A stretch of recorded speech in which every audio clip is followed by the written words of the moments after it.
Now before this video begins, I just want to say that the link to the item box mod as well as the door skip mod is in the description below. Thank you to the modders for making this game a bit more bearable to play. I legitimately don't think I would have completed this game without these mods. When playing through the classic Resident Evil games, I always kinda wish there was a way for you to mod the game so you'd be able to play the game in either first or third person. Yes, I know, because of the pre-rendered backgrounds that had to be implemented due to hardware limitations on the GameCube, modders even attempting to do something like that would be impossible, but one can dream. Playing the game with these two mods is much better than playing the game the vanilla way, so I'll take what I can get. Anyways, enough of me yapping, on with the video.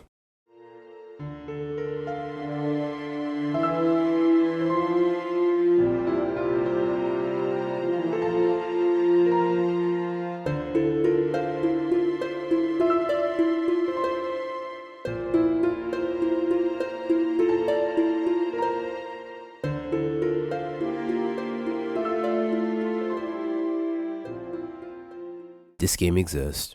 For a game that's considered to be a mainline entry or a numbered title, it really just comes off as a spin-off side game, or at least to me it did. Sure, they did expand upon the first game's lore as well as the disappearance of the Bravo team, but I don't know. Something about this game just doesn't feel like it belongs or fits within the rest of the mainline games in the series. Resident Evil 0 is just a game in the series that exists, a forgotten game at that, if remembered at all. Hell, people acknowledge the existence of the Revelation side games more than this mainline numbered title. I just want to point out that everything longtime fans love about classic Resident Evil games is stuff I absolutely despise. Everything, from the fixed camera angles, the tank controls, the door animations, ink ribbons, not being able to move and shoot at the same time, you name it. So what Resident Evil 0 adds to this is essentially just adding more fuel to an already burning fire for me. I may have never liked the first Resident Evil, but I never really thought of it as a bad game. I just personally thought it was dated. If it played more like 2 and 3 remakes, got rid of the cheesy voice acting, actually gave Chris and Jill personalities, combined both Chris and Jill's scenarios into one singular campaign similar to how they did so in Umbrella Chronicles, and made it cohesive and consistent, then I can actually see myself enjoying the game. However, the same cannot be said for this game. Resident Evil 0 is not a good game, and before I explain why, I feel that it's appropriate that I list all the stuff I like about the game before I properly talk shit about it. Capcom did a decent job remastering the game, as the visuals, character models, and pre-rendered backgrounds all look pretty good. The remastered version of this game allows you to play the game without tank controls, which is nice. You're still not able to move and shoot at the same time, but I'll take what I can get. The idea of switching between characters was definitely innovative for its time, and it does attempt to do something new. The idea of a Resident Evil game being set on a train actually sounds interesting. It almost makes me wonder what a Resident Evil game would be like had it took place on an abandoned ship, and I don't mean that whole Mia section from Biohazard. I actually very much love the soundtrack in this game, my personal favorite being the track that plays when Billy has to figure out how to get to the lower level to save Rebecca's life.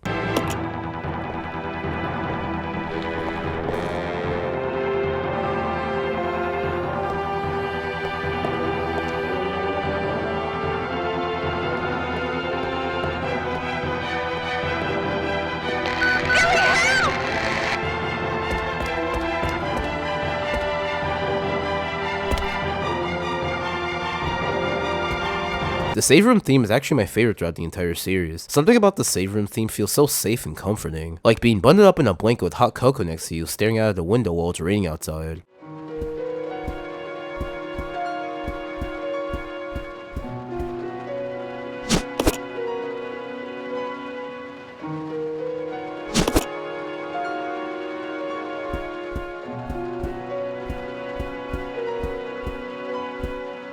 What else is there?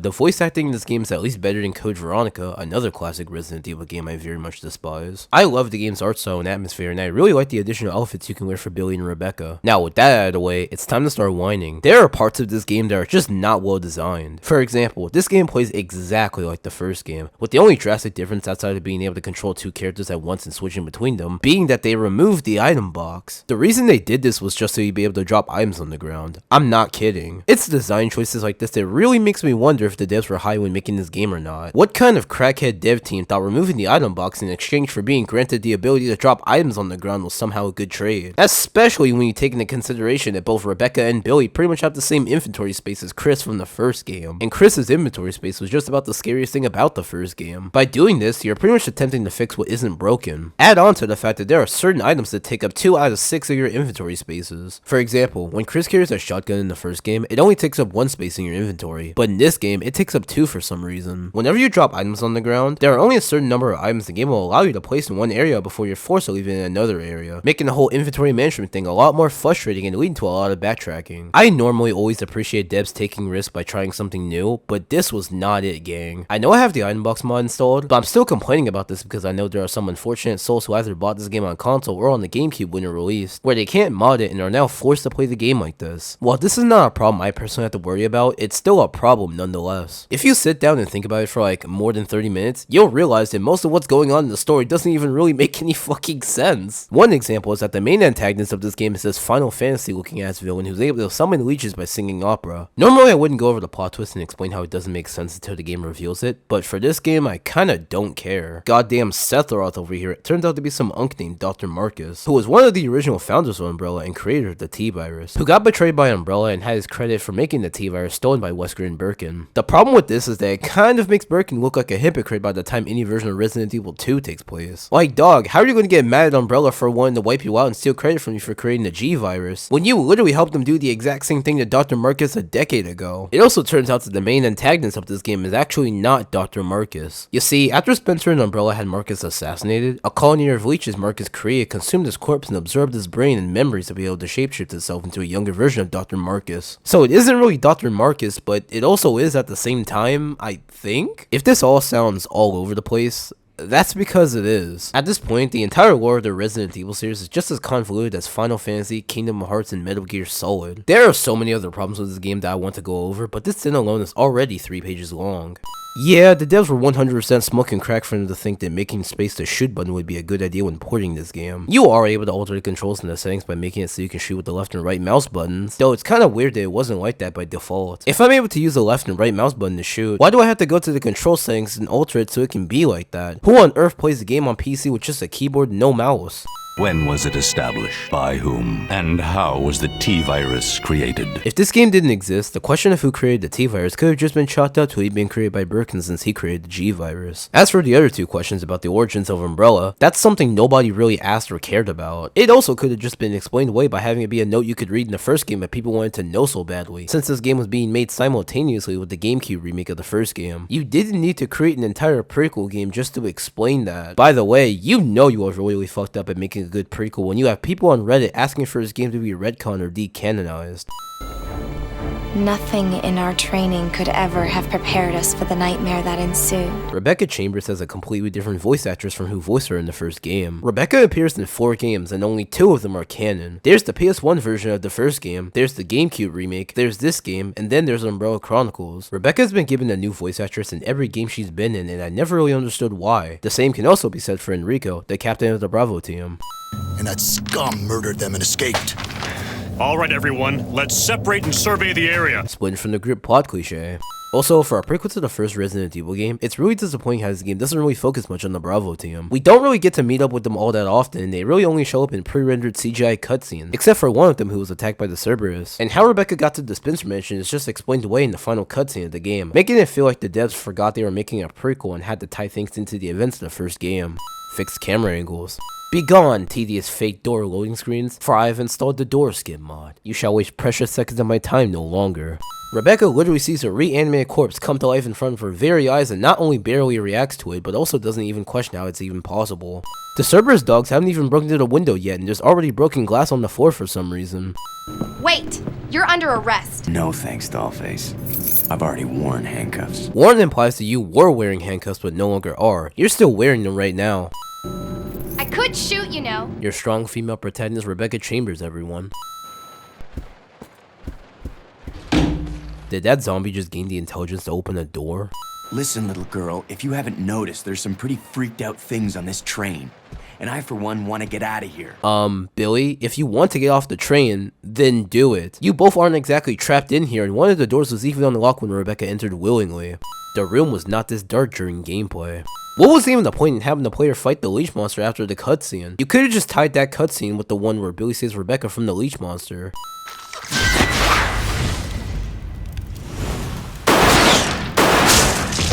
Bro really thinks he's Max Payne. He also never does this when you play as him. Are you okay?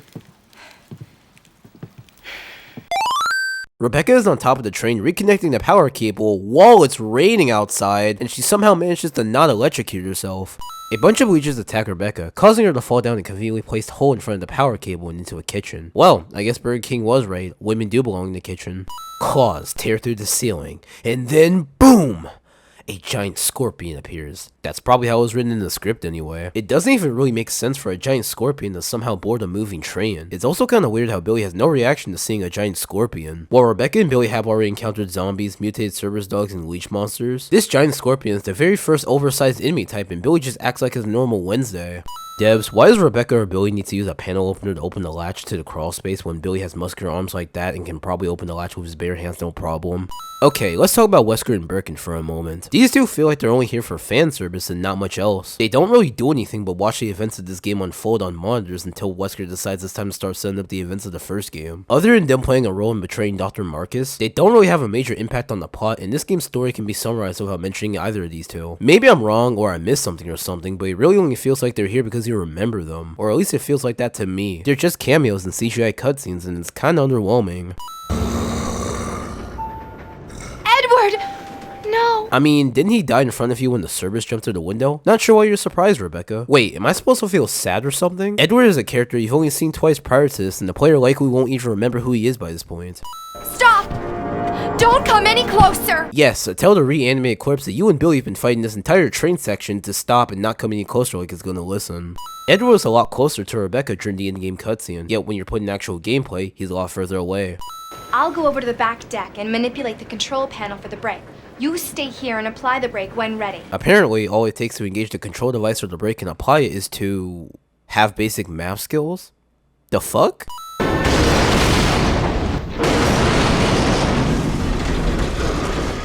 Billy and Rebecca survived that. This entire area, known as the training facility, is literally just a Spencer Mansion from the first game all over again. Yes, I know. There are other games in the series that has also done something similar to this too, where they have an entirely new area resembling the Spencer Mansion to some degree. Examples range from both versions of Resident Evil 2 and 3 with the RPD, Resident Evil 7 Biohazard with the Baker Home, and Resident Evil 8 Village with Castle Dimitrescu. Here's the thing though, all of these places still at the very least do a better job at making it feel like a different location from the Spencer Mansion. The training facility at times almost feels way too similar to the Spencer Mansion from the first game, and the main hallway even has almost the exact same layout. In spite of how rightfully forgotten this game is, on a rare occasion that you do hear RE0 get brought up, the only area they would most likely bother to mention is the train section of the game. The reason why that is because the train section is the only memorable part of the game, partly because of its unique atmospheric setting. While when it comes to the rest of the locations, such as the training facility for example, it's very uninspired, not very unique, and kinda dull. The training facility is meant to be a boarding school for young Umbrella soldiers who would one day join Umbrella, but the structure and layout comes off as more of a mansion than any sort of boarding school. There are also parts of the training facility that don't really make sense for a boarding school to have. One example is that you have to find broken parts of black and white statues to put on a pedestal that balances the pedestal to unlock a passageway behind the painting of Dr. Marcus that leads to a torture chamber that also leads to where the dorms are. That and two people would have to press two different buttons simultaneously in the conference room to unlock the Armor Knight doors. This boarding school also has Armor Knight doors for some reason. Please don't ask me how any of that shit makes sense. Ask the Japanese video game company that's obsessed with forcing microtransactions into their single player games since Monster Hunter World. I don't make the rules. Another problem with the training facility part of the game is that there doesn't really feel like there's much of a goal to explore in the facility. It doesn't really have much purpose to it, and it really only feels like Rebecca and Billy are just exploring this place and solving puzzles to unlock different doors because they ended up here after surviving a train crash. These leech enemies. Zombified monkeys? I'm convinced the dev team was having trouble coming up with any more creative enemy types, so they just threw up their hands and said, fuck it, let's just add a bunch of undead monkeys and basically make them minimized versions of the hunters from the first game. Where did the Eliminator even come from to attack Rebecca like that? I'll find it, set it off, and annihilate the place to nothing more than a mass of rubble. But I'll wait until the final boss fight of the game to do so. Also, devs, is this really the best place within the story to add this cutscene? See, here's what's kind of annoying. The cutscene kind of makes it seem like Rebecca didn't fall that far from the room she was in when she got attacked by the Eliminator. This can make the player think that she's just dangling from the hole she just fell through, which can also make the player think that all they have to do is run to the room Rebecca was in and pull her up. When I went and actually did that, I got confused and frustrated when the game started giving me text basically telling me to save Rebecca instead of showing me a cutscene of Billy pulling her up. This is because, as it turns out, the hole that Rebecca is currently clinging onto is actually not the same hole she fell through during the cutscene. It's actually a completely different hole under the hole Rebecca fell through during the cutscene. That second part of the hole that she's clinging onto is in a lower level basement dungeon part of the training facility where the dorms are. To get to that exact same room, you need to go back up the stairs, head to the door on the left, make another left, kill the zombie in that exact same room, make a third left, go down these steps, run through the boiler room, deal with the eliminators, and run to the room on the right, and there's where the cutscene will play where Billy saves Rebecca's life. The game not only expects us to know that Rebecca fell into a completely different hole and is dangling from that second hole in that room rather than the hole she actually fell from, but the game also expects you to know what room she's in and how to get there, and wants you to deal with the most annoying enemy types next to the leech monsters on your way there. Billy, I just need to know. I need to know the truth. Did you kill 23 people? I'm sorry, but I'm not really sold on Rebecca and Billy as a duo story-wise. Their chemistry during cutscenes to me feels underdeveloped, as it mostly boils down to Billy saving Rebecca's life a couple of times and not much else outside of that. As an addition to that, a lot of the times, the cutscenes in this game feel way too short, which is definitely a problem if you're going to rely on cutscenes to get me to care about these characters. During gameplay, it pretty much boils down to Rebecca and Billy trading items, solving puzzles, fighting enemies together, and the simple sentence of dialogue whenever you tell your partner character to follow you or not. It's all very underwhelming to me, especially if you take into consideration that Billy's bland most of the time and you're not going to really care for him much as a character. The only reason I even care for Rebecca a little bit more than Billy is because she's not completely bland most of the time and I'm more familiar with her. And the only reason I'm more familiar for Rebecca is because she's the inexperienced rookie buddy side character for Chris's campaign in the first game. It also feels to me that Rebecca trusted Billy a bit too quickly after the first leech encounter back on the train. It also feels like the only reason Billy exists is just so you can have a second person to play as so the gameplay can work. Well, if that's the case, why not have us play as Richard from the first game? Having Richard be the second playable character, adding some complexity and personality to his character and not making him feel bland in the slightest, as well as making him have pretty good chemistry with Rebecca, can add more emotional weight to him saving Chris's life in the first game. That scene of Chris breaking the news to Rebecca that Richard had died would also hit a lot harder, and it would, in a way, improve the story of the first game a little bit, which is what a prequel was supposed to do. But hey, I'm just a barely legal dude who wasted 3 years of his life nitpicking and criticizing video games for little views and low subscriber counts. What do I know, right? The idiots in charge had us operating based on wrong information. Our leader ordered us to attack an innocent village. So essentially what Billy's explained to Rebecca is that his commander ordered him and his team to murder 23 unarmed Africans in a village instead of just going home. When Billy refused to do so, his commander caught him in the face, had 3 of his other men do it anyways, and then framed Billy for it. It really just sounds like the people in charge or the leader of his group just really wanted an excuse to commit a hate crime. This is an entire room full of weapons, yet neither Billy nor Rebecca are able to grab any of them. Why does this game allow you to kill hunters as Rebecca? I know you're also able to play as Billy during this gate puzzle. However, at the water treatment plant section of the game where you're forced to play as Rebecca, she's able to solo 2 hunters all by herself, even though this is the exact same woman who needed Chris to save her from one a day later when the first game begins. Like, what the fuck? This is a problem that could have easily been fixed by just not having them be in the game. The Rebecca you play as in this game often feels like a completely different character from the one that exists in the first game. The Rebecca that existed in the first game is an inexperienced rookie who's only able to handle herself against zombies. The Rebecca in this game is a complete badass who's able to take on all sorts of creatures on her own. And as awesome as that sounds, it's very inconsistent with the Rebecca we know in the first game. I have seen RE fans make up fan theories as to why that's the case, but if I'm gonna be honest, those fan theories really feel like they only exist just to attempt to cope with the dumb writing that doesn't make sense in between games.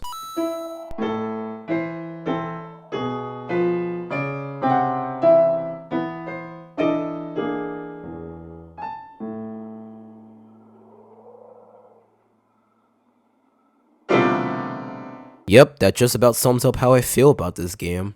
A giant bat? The devs are just doing anything at this point. And this is why I will always hate fixed camera angles in video games. Not only are there times where the game's auto-lock won't lock onto an enemy, resulting in me missing and wasting ammo, though when it does auto-lock onto an enemy, it sometimes locks onto a completely different enemy, resulting in me getting hit by the enemy I was trying to hit in the first place since I'm unable to move and shoot at the same time. Most of this stems from the fact that there are only certain directions a character can aim their weapon, as well as the fact that I'm not able to see what I'm aiming at because of the fucking fixed camera angle. This boss fight is even worse if you don't have any healing items as well as a grenade launcher with you. You know, the weapon the game assumes and expects you to have when you get to this point. This isn't a skill issue on my part, it's bad game design. So to that one motherfucker who's gonna type, just get good a little bro, please leave. Before you enter the church, one character had to stay on the square so the other can get inside. After you defeat the giant bat, both you and your partner character are able to leave and enter the church with no problem. How the hell does that even make any sense? I really pitied those who played this game without the item box mod installed, or the poor unfortunate souls who bought this game on console or back on the GameCube when it released. If you're playing this game on PC and have the item box mod installed just like me, then you would know that all you have to do is run back to the save room, either pick up the hookshot or swap 2 items out for the hookshot, and run back to the cracked hole in the ceiling where the giant bat came from, open up your inventory to use the hookshot, and boom, you're able to progress. Now for the unfortunate souls who played this game the vanilla way or are forced to if you bought this game on console, you have to leave the church and run through the entire training facility all the way back to where the train crashed to pick up the hookshot while simultaneously dealing with the eliminators. Then run all the way back to the church where the cracked hole in the ceiling is, use the hookshot, and then you're finally able to progress. I will personally pre-order a straitjacket and lock in Arkham Asylum for whoever defends backtracking in video games. The game also never makes it abundantly clear when you no longer need to use the hookshot anymore, meaning some poor soul out there was probably carrying this thing around their inventory all the way up until the final boss fight out of fear or paranoia that they might need to use it again. Rebecca here, over. If only Billy were able to hop over the railing like that during gameplay. Waste of CGI. Where the hell did the Eliminator even come from to attack Rebecca and Billy like that? And why would it just sit there and wait for them to board the train to do something? That slash to Rebecca's hip doesn't end up hindering her in the slightest. Also, Billy survives this. How does the leash monster showing up behind Rebecca before constantly smacking her ass during gameplay somehow cause the power out recoil to be knocked out?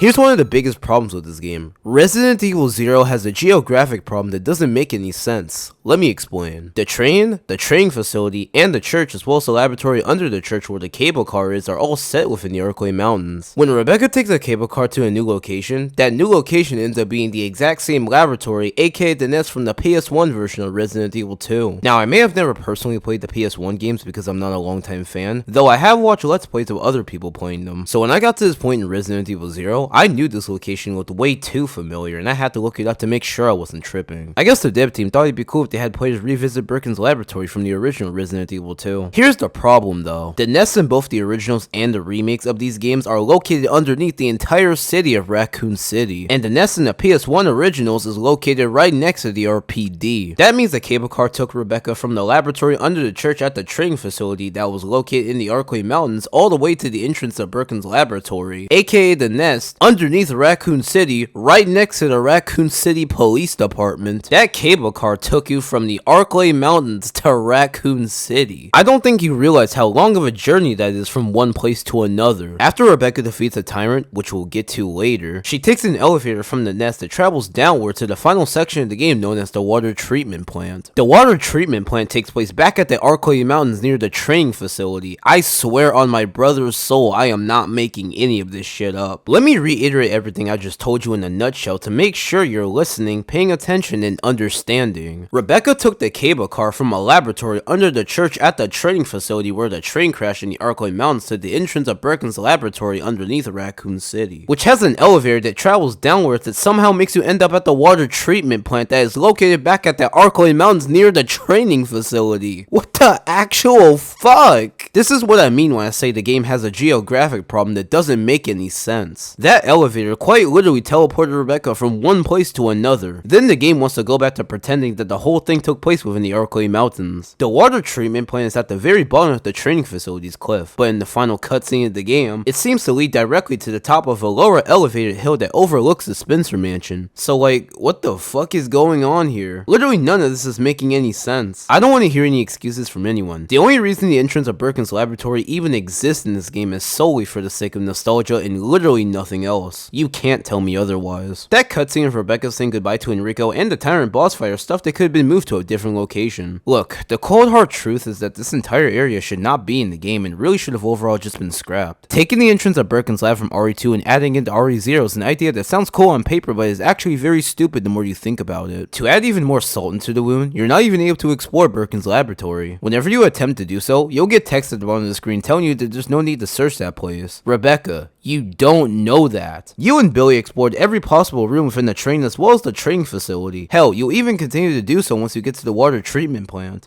There are notes in both the original and the remake of Resident Evil 2 that said, or at least suggested, that the nest was a heavily guarded area. And the only reason it wasn't like that by the time that game started was because of the Raccoon City outbreak. RE0 takes place 2 months before the Raccoon City outbreak. What happened to all the guards?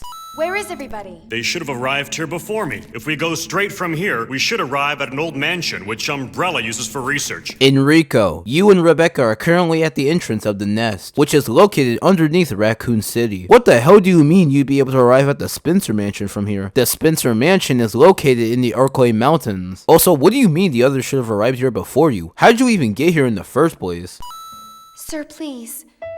I need to find him. Is it wrong that I started bursting out laughing the second the music started playing during this cutscene? Just be careful. I never saw him again. Okay, but on a more serious note, this cutscene feels like it only exists because the dev team forgot that this was supposed to be a prequel to the first game. I guess the elevator key must have fallen out of Enrico's pocket during the cutscene? No, game, I didn't search this area. All I did was walk towards the door and watch a 1-minute pre-rendered CGI cutscene. The fact that Rebecca's able to take out an entire tyrant all by herself but still needs Chris's help to save her from one by using a rocket launcher at the end of the first game a day later is hilarious. You would think that at least in the helicopter she would mention to Chris that that wasn't her first time fighting a tyrant. Nope. To make things worse, Rebecca is also able to defeat the exact same tyrant again later on at the water treatment plant. Now nothing will stop me from getting my revenge. You have to be the corniest villain of all time. Billy? What is up with the cutscenes in this game being so short? The cutscene shows that Billy seeing a bunch of skeletons triggers some sort of PTSD from him watching 23 Africans get slaughtered. This is the only cutscene that implies that Billy was traumatized from that event. This comes almost out of left field very far into the game. It's never really brought up again, and it's also kind of weird how this cutscene ends so abruptly and cuts the gameplay. Having the cutscene be so short and ending it so abruptly kind of removes any emotional weight the scene could have carried. That and Capcom really needs to hire some better writers. This room was not this bright during the cutscene. Did I really need an entire cutscene of Billy boosting Rebecca up to grab an empty battery? Or was this to introduce an enemy type that I've already been fighting throughout this entire section of the game? A giant frog. The devs really are just doing anything at this point. Watching this Final Fantasy VII looking ass villain turn into an old man will never not look stupid to me. It's crazy how this reveal actually makes a bit more sense than Umbrella Chronicles. I'm not saying Umbrella Chronicles was a better retelling of this game's events, but not only was the voice acting better for everyone except for Rebecca, I was also able to take the Umbrella Chronicles version of Dr. James Marcus a lot more seriously despite him only appearing in one cutscene. It makes a lot more sense for him to look very moldy and leech-like since the man's body is literally made of mutated leeches without him summoning other leeches by singing opera, all while being dressed like a rejected villain made by Square Enix with corny dialogue. 10 years ago, Spencer had me assassinated. This is the type of shit I mean when I say this game is kinda difficult to be taken seriously sometimes. I know I pretty much already said everything that was wrong with this at the beginning of this video, but I'm still gonna add a sin here just because. The self-destruct system has been...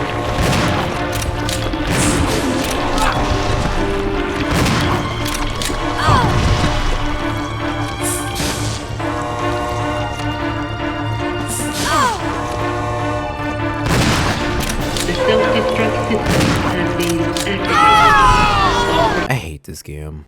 Rebecca just so happens to land right next to a Magnum revolver to toss at Billy. Billy was already aiming the Magnum during the in-game cutscene. When the pre-rendered CGI cutscene starts, it's pointed downwards before aiming at the Queen Leech. Also, the Queen Leech was nowhere near the lift ramp during the in-game cutscene. I do not remember seeing Rebecca Chambers wearing Billy Cohen's dog tag in the first game. Let's not forget, Rebecca walked directly to the Spencer Mansion after this and nowhere else. Then again, it has been 2 years since I played the first game, so maybe I'm wrong. Someone please let me know if I'm tripping or not. Also, I find it bizarre that Rebecca would never bring up any important lore about Umbrella as well as any of the shit that happens in this game to Chris in the first game. With the amount of information Rebecca has learned about Umbrella throughout the course of this game, you would think at least some of that stuff would be important to mention. Thank you, Rebecca. Bye, Billy. Have fun on the private island with the rest of the non-returning or forgotten Resident Evil characters throughout the series.